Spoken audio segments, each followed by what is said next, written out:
Chapter भिन्न एवं दशमलव प्रश्नावली 2.3।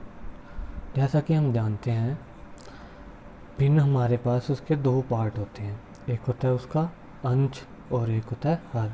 जो ऊपर वाला हिस्सा होता है उसे हम बोलते हैं अंश, और जो नीचे वाला हिस्सा होता है उसे हम बोलते हैं हर। भिन्न को हम फ्रैक्शन भी बोलते हैं, जैसे कि इस आकृति में दिखाया गया है। इस आकृति में हम जो ये छायाकृत भाग है इसे हम पूरी आकृति का 1/3 बोलते हैं, जैसे कि ये पूरी आकृति का तीसरा हिस्सा है। अब हम इस एक्सरसाइज में देखेंगे कि भिन्नों को दूसरे भिन्न से गुणा कैसे किया जाता है और उनका न्यूनतम रूप कैसे लिखते हैं। भिन्न का दूसरे भिन्न से गुणन।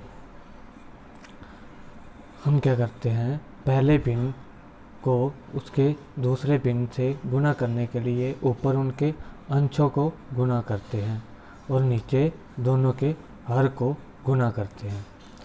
इस आकृति में देखते हैं हम, इसमें जो दिया हुआ हिस्सा है हमें 1/3 हिस्सा दिखाया जा रहा है, और जो दूसरी आकृति है इसमें हम देख रहे हैं कि दिए हुए तीसरे भाग का भी हमने आधा कर दिया।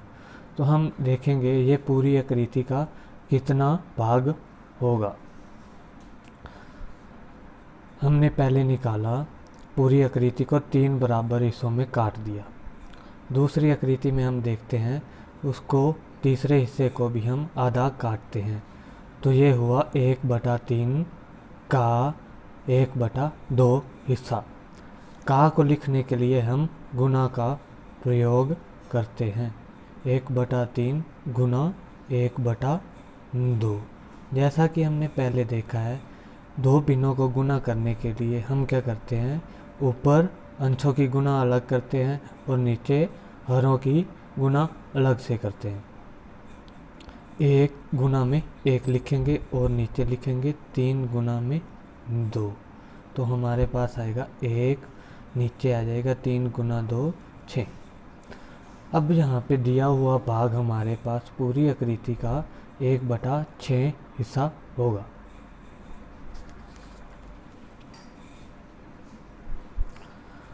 भिन्नों की तुलना।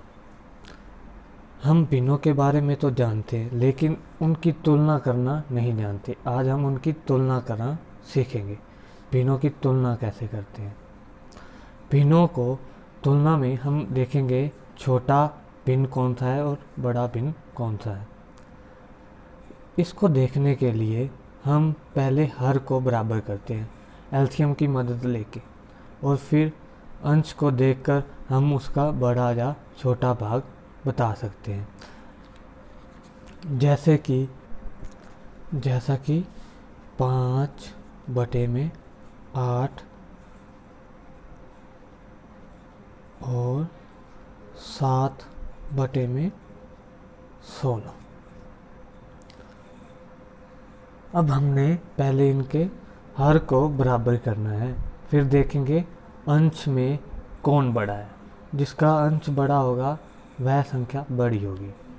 अब यहाँ पे हमें 8 दिया हुआ है हर, और यहाँ पे 16 लिया हुआ है, तो हम देखेंगे कि हम नीचे वाले को या तो इसको 8 बना दें या इसको 16 बना दें। तो हम क्या करते हैं, 5 को और नीचे 8 को 2 से गुना करते हैं। अब नीचे गुना कर रहे हैं तो हमें ऊपर भी गुना करनी पड़ेगी। ये हमने 6th क्लास में सीखा है। अब ये हो जाएगा हमारे पास 10 और नीचे 16। अब ये हमारे पास ये इसको दर्शा रहा है। और दूसरा भिन्न है हमारे पास 7/16।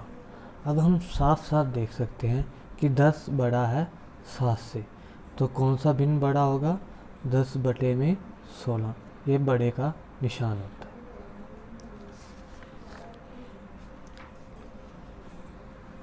आगे हम सीखते हैं भिन्नों को न्यूनतम रूप में लिखना। भिन्न को अक्सर उनके न्यूनतम रूप में ही लिखा जाता है। ऐसा करने के लिए उनके अंश और हर को एक ही टेबल पर काटा जाता है। जैसे हमारे पास दिया हुआ है 5/10, तो इसको हम न्यूनतम रूप लिखने के लिए 5 से काटेंगे।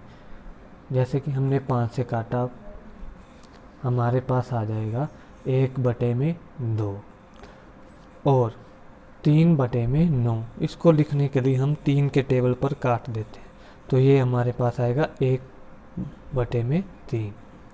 अब हमारे पास आते हैं मिश्रित भिन्न। इसको कैसे लिखते हैं? जैसे इस मिश्रित भिन्न में हमारे पास एक संख्या जो दी हुई है, एक नंबर पूरा है, और 3/4 जो दिया हुआ है, ये इसका फ्रैक्शन रूप है। तो इसको हम लिखने के लिए हम इसमें लिख सकते हैं 1 + 3/4। तो इसको लिखने के लिए हमने पहले सीखा हुआ है, जो नीचे वाला हर होता है उसको पूरी संख्या से गुना करके जोड़ देते हैं, ऊपर अंश में जोड़ देते हैं। तो इस तरह लिखेंगे। ये जो 2 हमारे पास दिया हुआ, ये पूरी संख्या, और 3/4 जो है, ये हमारे पास फ्रैक्शन रूप है, भिन्न रूप है। इसको ऐसे लिखेंगे प्लस करके, और फिर हर को पूरी संख्या से गुना करके 3 में प्लस कर देंगे। ये आपने अपने आप से करना है।